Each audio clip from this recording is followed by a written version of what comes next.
Oxi, cê é louco, meu Deus.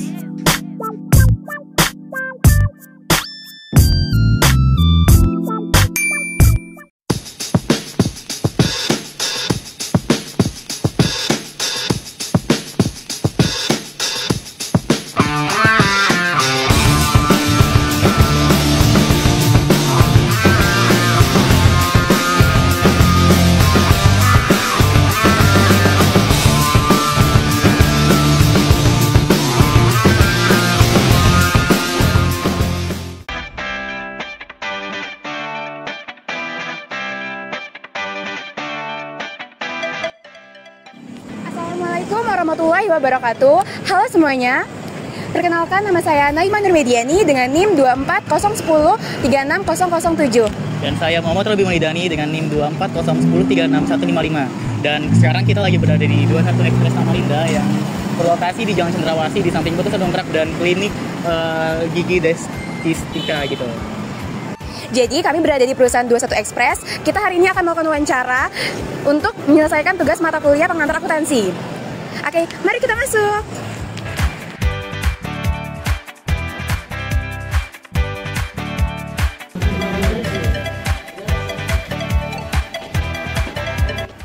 Assalamualaikum warahmatullahi wabarakatuh. Selamat pagi Kak, perkenalkan nama saya Naima Nurmediani dari Prodi Akuntansi Fakultas Ekonomi dan Bisnis Universitas Munawarman. Dan saya Muhammad Robi Maidani dari Fakultas Ekonomi dan Bisnis Prodi Akuntansi. Jadi kami di sini mohon izin untuk melakukan wawancara Kak mengenai tugas mata kuliah pengantar akuntansi. Nah, Kak, kami ingin bertanya, biasa kalau piutang di sini itu jatuh temponya kira-kira kapan ya Kak? Jatuh tempo itu sekitar 2 minggu setelah invoice terbit atau diterima sama customer ya kan. Terus untuk misalnya customernya nggak bayar setelah jatuh tempo itu masih bisa dibicarakan secara kekeluargaan. Jadi kalau bisa sih sebelum 3 bulan itu harus bisa lunas. Seandainya dia nggak bayar, kemungkinan entah barang default kah atau gimana nanti bisa diomongin lagi. Kalau gitu Kak, kalau misalnya ada perusahaan yang sudah lewat jatuh tempo terus mereka nggak bayar gitu, yang langkah yang dilakukan oleh perusahaan ini apa ya Kak? Seperti tadi yang saya bilang kan itu dibicarakan dulu secara kekeluargaan. Seandainya memang masih nggak bisa, entah mungkin jalur hukum atau nanti tergantung dari pihak manajemen lagi mau diputuskan seperti apa. Baik, terima kasih Kak atas waktunya. Kami izin pamit. Terima kasih Kak. Terima kasih ya, sama-sama. Tahun berdirinya itu tahun 1991. Terus kenapa itu dinamakan 21? Pasti kan ditanya 21 itu apa sih? Iya Pak. 21 itu artinya yang punya perusahaan 21 itu punya anaknya 2 cowok, 1 perempuan. Ada maknanya Pak. Ya, terus kenapa dia itu tiba-tiba kasih nama 21? Jadi ownernya 21 itu awalnya itu memang kerjanya di sebelum 21 Express itu ada perusahaan DHL sama Caraka Express. Jadi ownernya itu dulu karyawan di situ. Karena mungkin dia di sana sakit hati, dia keluar dan mendirikan 21. Ya, orangnya itu orang Cina, istrinya Cina Makassar, suaminya itu Cina Papua. Ya. Jadi kalau ownernya bicaranya kayak setengah Sulawesi, setengah Papua.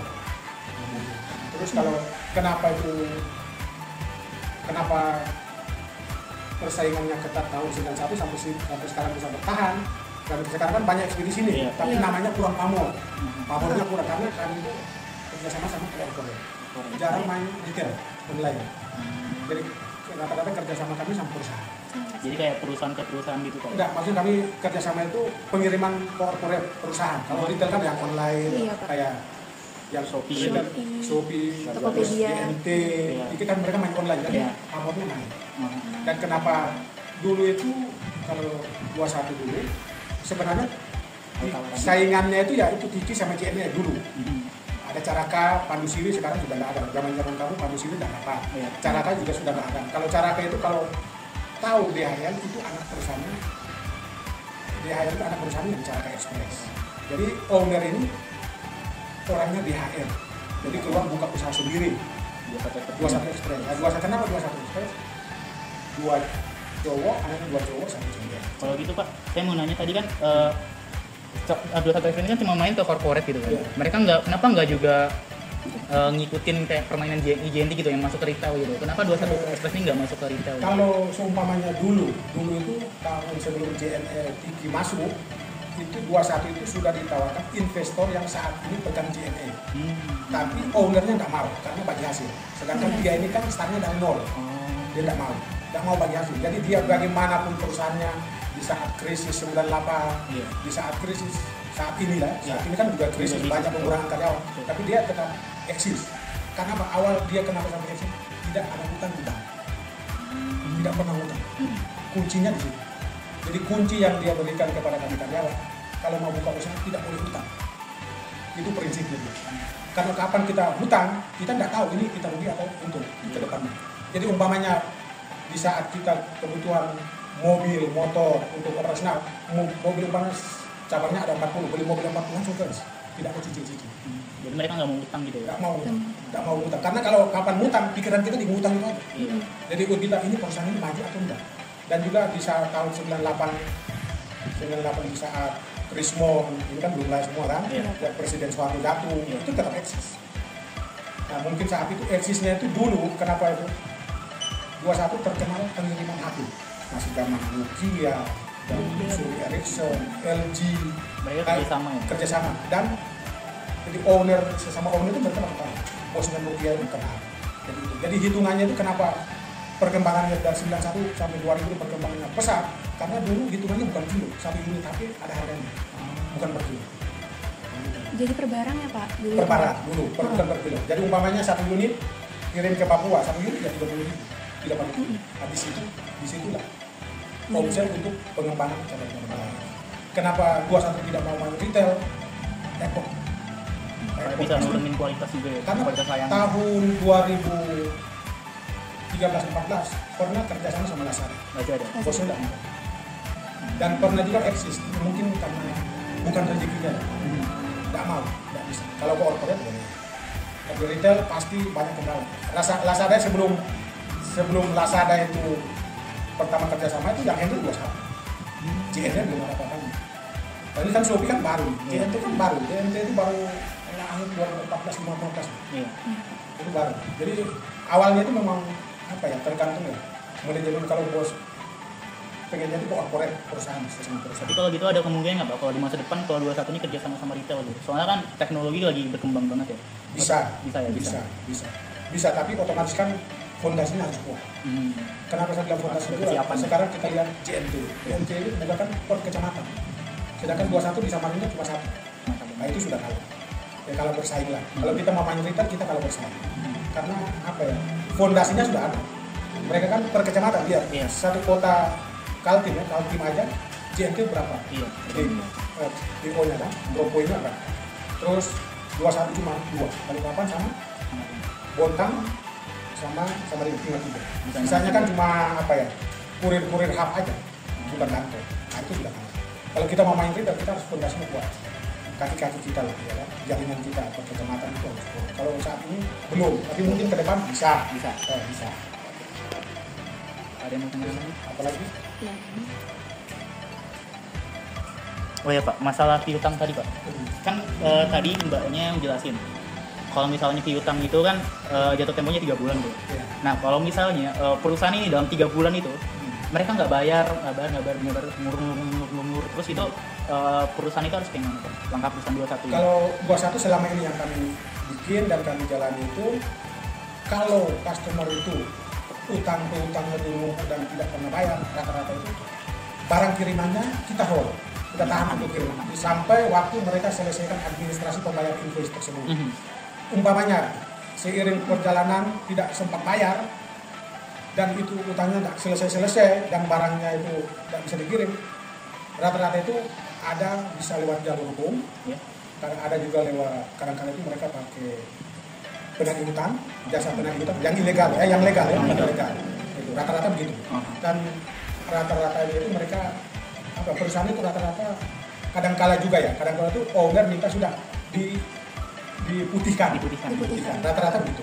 Kalau sudah nggak bisa sama sekali, diputihkan sama mau bayar orangnya sudah. Rata-rata begitu. Yang kami alami selama ini ya, umpamanya piutang-piutang yang tidak selesai ya gitu.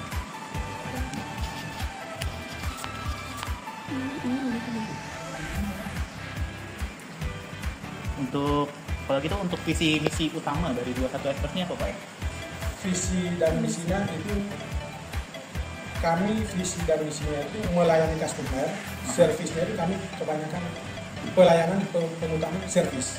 Jadi seumpamanya kenapa kalau kita pakai JNT itu dia umpamanya lead time-nya 3 hari, tapi harus ongkos kirimnya tipe apa? Apa yang reguler kah, ada ekonomi.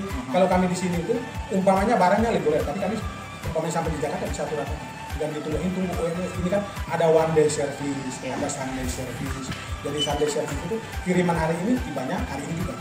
Kalau ONS hari ini kirim berarti besok harus nyampe karena 1 hari. Tapi kalau kami mau reguler one day service ya satu hari. Seperti kamu biasa ngantar gitu. Saat datang langsung antar semua, tidak pandang ini ONS, ini reguler, dikirim 1 hari. Jadi visi misinya itu lebih ke servisnya gitu ya, memberikan servis terbaik ya. Servis terbaik. Dan kenapa 21 itu kalau saat ini servisnya kenapa harus begitu? Karena karakternya 21 seperti itu. Tidak pandang ini 1 hari ini juga harus nyampe, tapi kami sangat akan mereka. Itu servis kami. Jadi tidak kayak biasa kan ini 3 hari baru nyampe, ini 2 hari enggak. Tinggal kita tahan, langsung kita antar. Servis, kami mainnya di servis. Dan yang kedua yang saya alami selama 21, umpamanya barang hilang. Barang hilang itu kami bayar sesuai nilai barang. Kita ganti ya. Kita ganti. Sesuai umpamanya ongkos kirimnya 10.000, ternyata nilainya barang 1 juta kami bayar, siap tanggung jawab. Yang selama kami alami.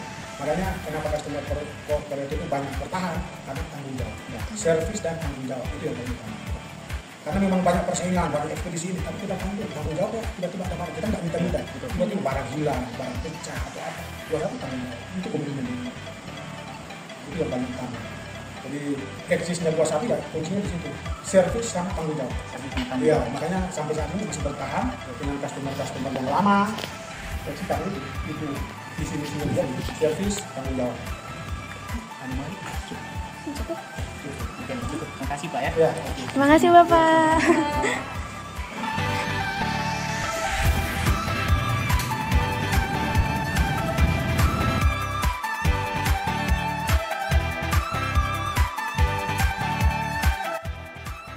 Oke, terima kasih semuanya. Kita sudah selesai hari ini melakukan wawancara di 21 Express. Sekian dari kami. Wassalamualaikum warahmatullahi wabarakatuh. Dadah semuanya.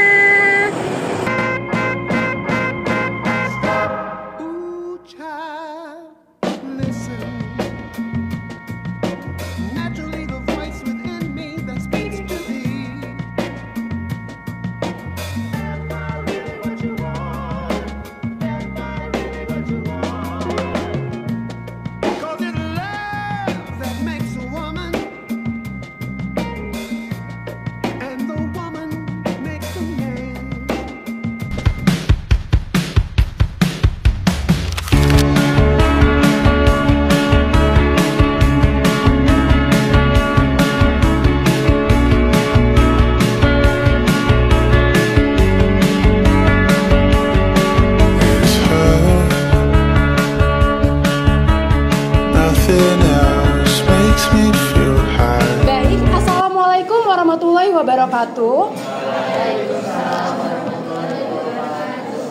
Sebelumnya terima kasih kepada yang terhormat Ibu Nurita Afan SEMM AK selaku dosen pengampu pada mata kuliah pengantar akuntansi, dan juga terima kasih kepada teman-teman yang telah hadir pada pertemuan kali ini. Pada pertemuan kali ini kami dari kelompok 5 akan mempresentasikan analisis data piutang pada perusahaan 21 Express.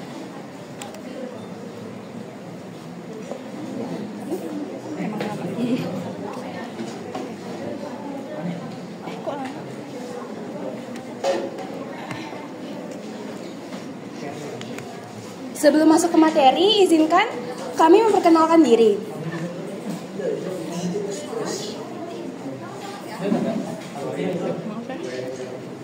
Perkenalkan, nama saya Naima Dermediani. Perkenalkan, nama saya Anissa Zafira Azara. Perkenalkan, nama saya Muhammad Robi Maulidani. Perkenalkan, nama saya Nazla Tabina Waida Zahra. Perkenalkan, nama saya Alia Lukna. Perkenalkan, nama saya Fadilah Wangadunya. Perkenalkan, nama saya Nadia Wili Ramadi. Perkenalkan, nama saya Sarah Wadila. Perkenalkan, nama saya Jessica. Dan juga ada Mesa Andina Azhara dan Alfa Katrunada sebagai dokumentasi. Lanjut lagi.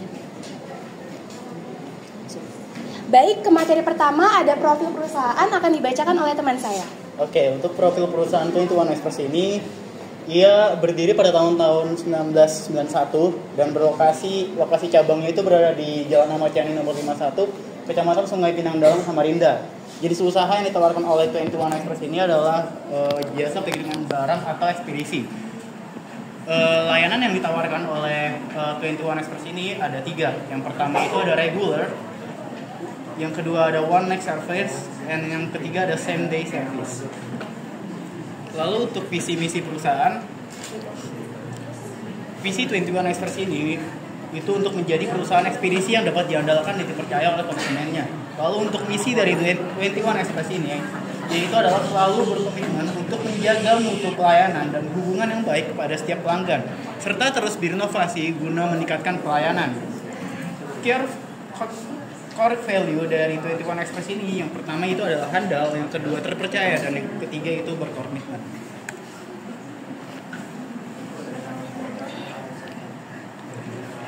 Baik, selanjutnya adalah materi yang kedua akan dibacakan oleh teman saya. Selanjutnya ada teori terkait piutang, di mana Henry mengemukakan piutang mengacu pada sejumlah tagihan yang akan diterima oleh perusahaan, umumnya dalam bentuk kas, dari pihak lain baik sebagai akibat penyerahan barang dan jasa secara kredit. Dalam arti lain, piutang usaha ini merupakan tagihan perusahaan kepada pihak lain yang nantinya akan ditagih pembayarannya jika sudah sampai waktu pembayarannya.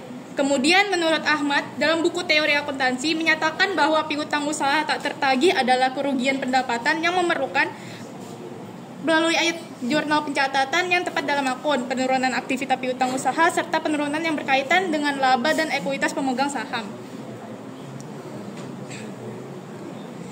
Kemudian tidak ada aturan umum untuk menentukan kapan sebuah piutang ini dianggap tidak tertagih. Terdapat beberapa indikasi bahwa suatu piutang tidak dapat tertagih. Di antaranya adalah yang pertama, saat piutang sudah jatuh tempo.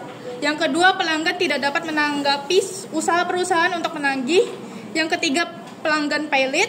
Yang keempat, usaha pelanggan tutup. Yang kelima, kegagalan dalam mencari lokasi atau menghubungi pelanggan. Jika pelanggan tidak membayar, perusahaan ini dapat menyewa jasa agensi penagihan atau debt collector.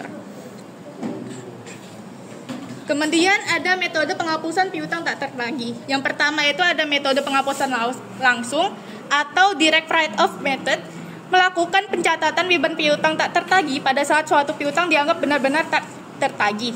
Yang kedua ada metode penyisihan atau allowance method, melakukan pencatatan piutang tak tertagih dengan mengestimasi jumlah piutang tak tertagih pada akhir periode akuntansi. Baik, selanjutnya saya akan menjelaskan hasil analisis. Yang pertama itu ada pengakuan piutang. Jadi piutang diakui sebagai aset keuangan ketika perusahaan memiliki hak kontraktual untuk menerima kas dari pelanggan. Piutang dicatat paling lambat 2 hari setelah penerbitan invoice sesuai dengan kebijakan perusahaan untuk memastikan bahwa aset keuangan dicatat tepat waktu dan relevan dengan periode akuntansi yang berlaku. Lalu piutang yang tidak tertagih diakui sebagai kerugian kredit ekspektasian ketika terdapat bukti objektif bahwa klien tidak mampu memenuhi kewajibannya. Berdasarkan PSAK 55, perusahaan Express 21 cabang Samarinda ini mencakup kondisi di mana piutang telah jatuh tempo dan semua upaya penagihan termasuk melalui intervensi debt collector telah dilakukan. Selanjutnya saya akan melanjutkan. Oke, tahap yang kedua ada pengukuran piutang. Di perusahaan 21 Express, jangka waktu pelunasan atau jatuh tempo piutang adalah 3 bulan sejak transaksi. Namun jika masih ada pelanggan yang belum memenuhi kewajibannya dalam jangka waktu 3 bulan, maka barang akan ditahan hingga dilakukan pelunasan. Harga yang dicatat di kartu piutang sendiri itu sudah termasuk dengan potongan pembayaran. Oke, berdasarkan PSAK nomor 50, piutang usaha disajikan dengan nilai yang dapat direalisasi, yaitu total piutang dikurangi dengan total penyisihan kerugian piutang atau pencadangan piutang tak tertagih. Nah, dalam kasus ini, pencadangan piutang tidak dilakukan oleh 21 Express cabang Samarinda. Nah, untuk itu diperlukan nilai penyisihan piutang yang didapat melalui estimasi berdasarkan persentase tak tertagih. Namun karena keterbatasan data yang bisa kami akses, maka diasumsikan bahwa persentase tak tertagih untuk masing-masing piutang berdasarkan penggolongan umurnya itu bisa dilihat yang untuk 1 bulan itu 5%, dan untuk 2 bulan itu 10%, dan yang ketiga bulan itu 20%. Selanjutnya akan dilanjutkan oleh teman saya. Selanjutnya yang ketiga yaitu pencatatan. Berdasarkan penelusuran melalui proses wawancara, perusahaan 21 Express cabang Samarinda dalam pencatatan piutang tidak melakukan penjurnalan terhadap piutang, melainkan langsung dicatat pada kartu piutang. Perusahaan 21 Express tidak pula memiliki standar pencatatan piutang untuk piutang tak tertagih. Bila terjadi piutang tak tertagih, maka perusahaan 21 Express perusahaan akan melakukan atau membicarakan secara kekeluargaan kepada klien dan melakukan penahanan barang. Dan bila hal tersebut telah dilakukan namun tidak membuahkan hasil, maka yang dilakukan selanjutnya adalah perusahaan 21 Express akan melaporkan hal tersebut kepada perusahaan 21 Express di pusat. Kemungkinan yang terjadi setelahnya adalah digunakannya jasa audit untuk merancang pembukuan serta debt collector untuk menagih piutang tersebut. Lalu dari sumber data yang telah diperoleh oleh rekan kami berupa pencatatan pelunasan piutang yang di dalamnya berisi tanggal invoice, customer, no invoice, pot atau proof of delivery, nominal invoice, tanggal jatuh tempo, tanggal pembayaran, nominal pembayaran, selisih nominal, keterangan selisih nominal, pelunasan, nominal setor, dan tanggal setor. Di antaranya memiliki 4 kolom kosong, yaitu kolom tanggal jatuh tempo, kolom pelunasan, kolom nominal setor, dan kolom tanggal setor. Pada data yang diberikan oleh perusahaan tidak menerapkan tanggal jatuh tempo dan tidak melampirkan kapan tanggal transaksi terjadi.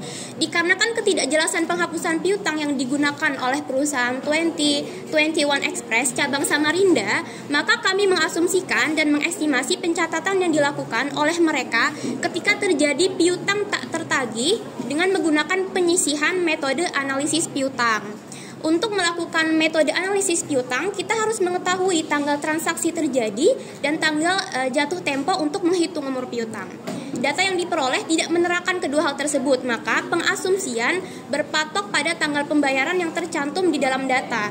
Pada proses wawancara, narasumber pernah mengutarakan bahwa tanggal jatuh tempo terjadi 3 bulan terjadi 3 bulan setelah terjadinya transaksi. Maka kami asumsikan lagi transaksi yang terjadi pada tanggal 1 awal bulan lalu jatuh tempo setelah 3 bulan kemudian. Lalu selanjutnya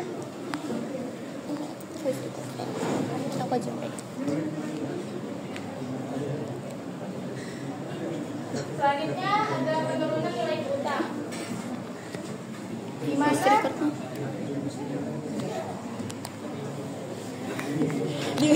Di mana berdasarkan pencatatan itu kan tadi tidak ada kebijakan atau prosedur yang jelas untuk mengidentifikasi pencatatan penurunan nilai piutangnya secara sistematis, dan tidak terdapat kejelasan mengenai metode penghapusan piutang yang digunakan oleh perusahaan 21 Express ini yang cabang Samarinda. Maka kami di sini melakukan asumsi di mana kami asumsikan bahwa bulan transaksi yang terjadi itu pada tanggal 1 awal bulan, lalu jatuh tempo setelah 3 bulan kemudian, di mana berikut data umur piutangnya.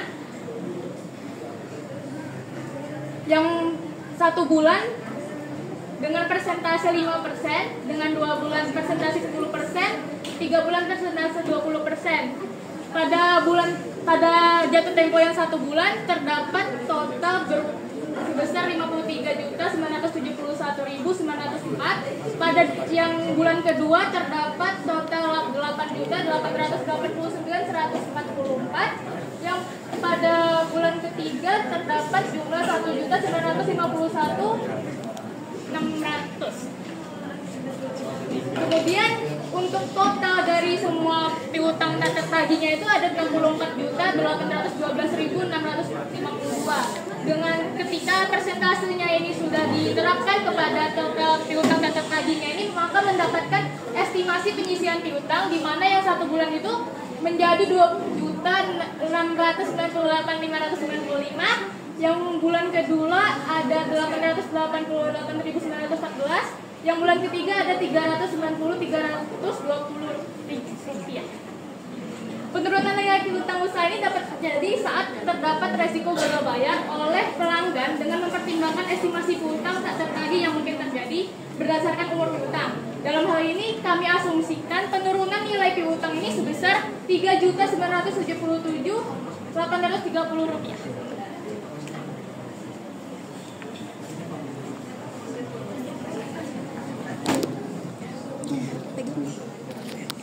Baik, yang terakhir atau yang kelima yaitu penyajian dan pengungkapan piutang. Jadi pada perusahaan 21 Express ini sendiri tidak membuat yang namanya laporan posisi keuangan atau neraca.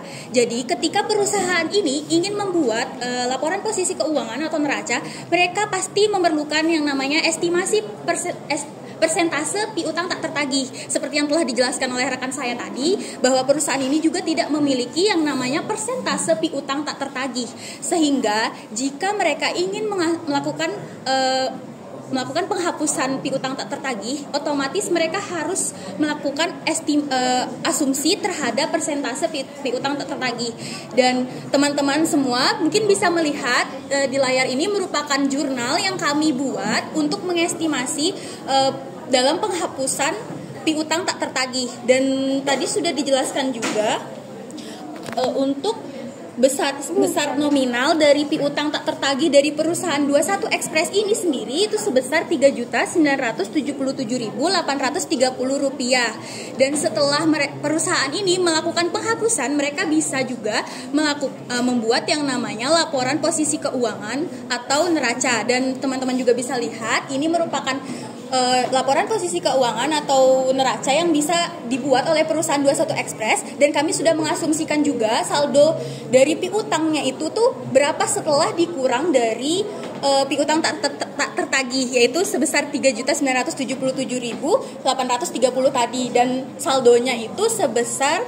Rp60.834.822. Dan mengapa perusahaan ini sendiri tidak memiliki laporan posisi keuangan? Sekali lagi mungkin saya jelaskan, karena perusahaan yang kami gunakan sebagai sumber data ini bukan merupakan perusahaan pusat. Mereka sendiri adalah perusahaan cabang, sehingga kami melakukan mengasumsi ini untuk memudahkan kami dalam melakukan pembandingan dengan teori yang telah kami gunakan. Dan teori untuk penyajian dan pengungkapan piutang ini kami gunakan PSAK 50, dan pada PSAK 50 sendiri telah dijelaskan bahwa laporan posisi keuangan digunakan untuk mengetahui atau memantau dari aset-aset saldo-saldo yang terdapat dalam suatu perusahaan tersebut, apakah sudah benar ataukah tidak benar. Dan dengan tidak adanya laporan posisi keuangan pada perusahaan ini, maka kami tidak dapat melakukan apakah perusahaan ini laporan aset-aset yang terdapat itu sudah benar nominalnya atau belum. Oleh karena itu, kami nyatakan pada penyajian dan pengungkapan piutang ini tidak sesuai dengan teori yang telah kami gunakan, yaitu PSAK 50. Baik, selanjutnya adalah kesimpulan yang kami dapat dari materi ini. Baik, selanjutnya adalah kesimpulan dan rekomendasi. Perusahaan 21 Express belum sepenuhnya melakukan penerapan yang sesuai dengan standar akuntansi, di mana dapat diuraikan sebagai berikut. 1. Pengakuan piutang sesuai. Piutang diakui sebagai aset keuangan saat perusahaan memiliki hak kontraktual untuk menerima kas dari pelanggan yang dicatat paling lambat 2 hari setelah penerbitan faktur sesuai kebijakan perusahaan. Piutang yang tidak tertagih diakui sebagai kerugian kredit ekspektasian ketika terdapat bukti objektif bahwa klien tidak mampu memenuhi kewajibannya. Dan adapun rekomendasi yang kami berikan terhadap perusahaan 21 Express terhadap pengakuan piutang, yaitu bahwa perusahaan itu dapat terus melakukan review berkala terhadap saldo piutang untuk memastikan semua piutang yang diakui itu masih valid dan dapat ditagih. Selanjutnya, pengukuran piutang. Jangka waktu pelunasan piutang ditetapkan selama 3 bulan sejak transaksi terjadi. Jika pelanggan tidak melunasi kewajiban dalam periode tersebut, perusahaan menahan barang sehingga pembayaran selesai. Namun, perusahaan belum dengan standar akuntansi yang dapat memengaruhi akurasi nilai piutang yang dilakukan. Adapun rekomendasi yang kami berikan terhadap perusahaan 21 Express terhadap pengukuran piutang, yaitu perusahaan sebaiknya menetapkan kebijakan pencadangan piutang tak tertagih dengan menggunakan metode berbasis umur piutang. Pencatatan piutang. Pencatatan piutang di cabang ini tidak sepenuhnya sesuai dengan PSAK 50 dan PSAK 55 yang mengharuskan penyajian piutang dengan nilai realisasi bersih dan memperhitungkan penyisihan kerugian piutang. Ketidakadaan sistem pencadangan dan standar pencatatan yang jelas dapat menyebabkan informasi keuangan menjadi kurang akurat dan transparan. Nah, rekomendasi kami, perusahaan itu perlu memperbaiki sistem pencatatan dengan melakukan penjumlahan dan melengkapi data transaksi seperti tanggal jatuh tempo dan tanggal pembayaran. Baik, selanjutnya penurunan nilai piutang.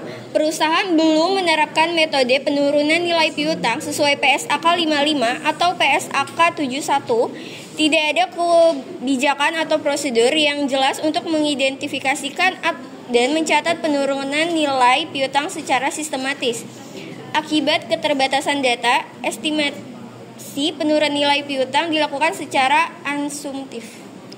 Rekomendasi yang kami berikan terhadap perusahaan 21 Express yaitu penurunan nilai piutang. Perusahaan itu perlu menetapkan kebijakan percadangan piutang tak tertagih dengan menggunakan metode analisis umur piutang serta menghitung dan memperbarui serta secara berkala presentence kerugian berdasarkan data historis gagal bayar pelanggan.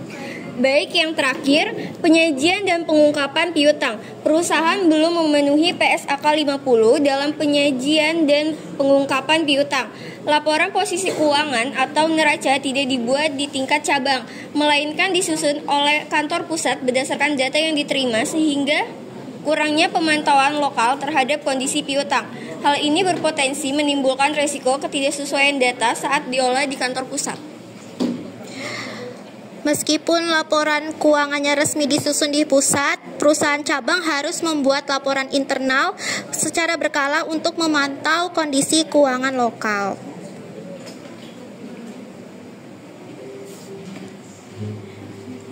Baik, sekian presentasi dari kelompok 5. Jika dari kelompok lain ada yang ingin bertanya, kami silakan.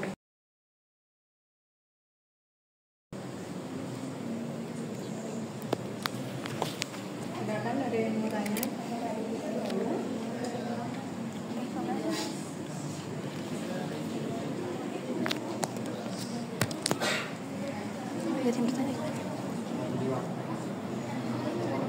Gak ada yang bertanya.